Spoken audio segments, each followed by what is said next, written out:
कक्षा 9 के हमारे जितने भी विद्यार्थी एग्जाम देने जा रहे हैं साइंस का, एक बार इस वीडियो को जरूर देख के जाएगा, क्योंकि बल्ले बल्ले होने वाली है। 50 से 60 नंबर का फंसेगा आपके जिले में इससे।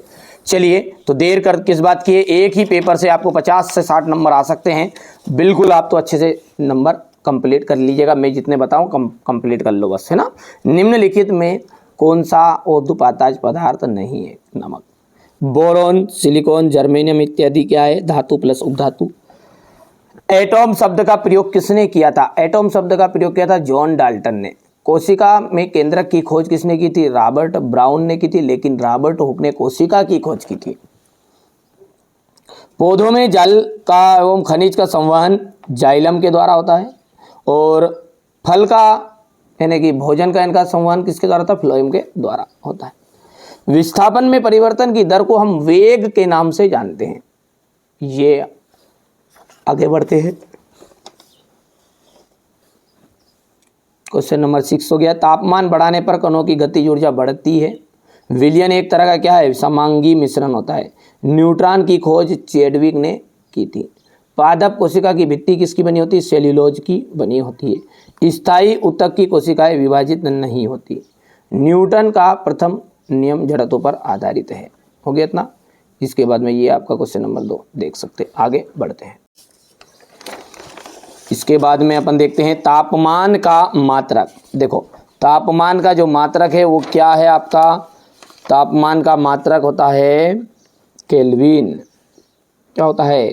केल्विन। जेल का आ जाएगा जेली, पनीर, मक्खन।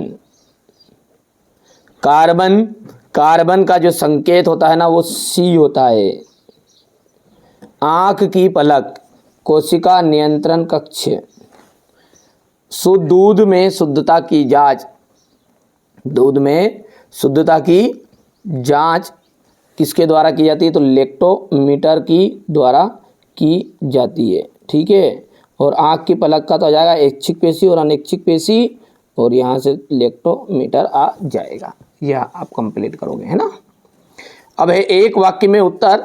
हमारे आसपास द्रव्य कितनी अवस्थाओं में विद्यमान है? जो द्रव्य है वो कितनी अवस्थाओं में विद्यमान है? तो 3 अवस्थाओं में विद्यमान है। कितने? 3। एक ही प्रकार के कणों से बनने वाले पदार्थों को हम कहते हैं शुद्ध पदार्थ। आपको अच्छे स्कोर करने, अच्छे नंबर चाहिए, तो मैं जो बता रहा हूँ ना, इनको आप एक बार अच्छे से कंप्लीट करके जाइएगा एग्जाम हॉल में जाने से पहले। कोई कैल्शियम हाइड्रोक्साइड का फॉर्मूला आपको लिखना है, तो CaOH ट्वाइस। किसी इलेक्ट्रॉन पर कितना आवेश होता है? तो देखो, इलेक्ट्रॉन पर होता है 1.6 × 10⁻⁻19 कूलम। वेग में प्रति सेकंड होने वाली कमी को अपन कहते हैं, तो इसको कहते हैं मंदन। ठीक है, आगे बढ़ते हैं। और अगला क्या है हमारा? 2 या 2 से अधिक फसलों को निश्चित कतार पैटर्न में उगाने को हम क्या कहते हैं? तो उसे कहा जाता है अंतरा फसलीकरण।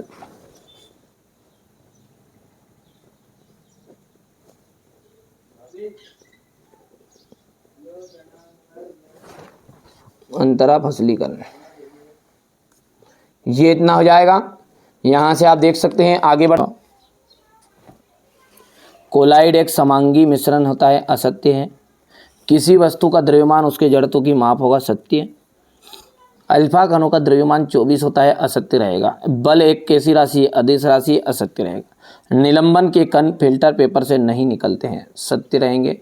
द्रव का निश्चित आयतन और निश्चित आकार होता है, ये असत्य रहेगा।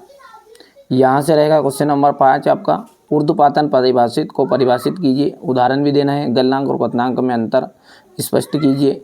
भौतिक और रासायनिक परिवर्तन के 2 उदाहरण देना है। मिश्रण और यौगिक में अंतर, समांगी और विषमांगी मिश्रण में वो उदाहरण सहित आपको बताना है। ठीक है भैया।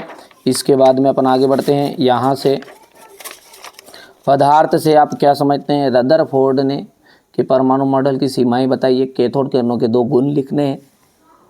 हाइड्रोजन के 3 समस्थानिकों के नाम और संकेत बताइए। 3 कक्षाओं वाले बोर के परमाणु मॉडल का चित्र बनाना है। रंध्र के क्या कार्य हैं? ठीक है, हो गया। रेखित और आरेखित पेशी में अंतर। पौधों में के ऊतक मुख्यतः कितने प्रकार के होते हैं उनके नाम लिखना है। मंदन किसकी परिभाषित कीजिएगा, मात्रक देना है। क्वेश्चन नंबर 14 है, बल का एसआई मात्रक समझाइए। न्यूटन के गति का तृतीय नियम। घर्षण के क्या क्या लाभ होते हैं। गुरुत्वीय त्वरण से आप क्या समझते हैं। प्रणोद किसे कहते हैं, मात्रक देना है। गुरुत्वीय त्वरण जी और गुरुत्वीय नियतांक जी में अंतर बताइए।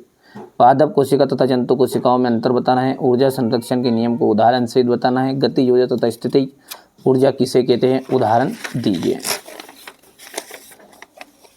हरी खाद क्या है, इसके लाभ लिखने हैं। मधुमक्खी पालन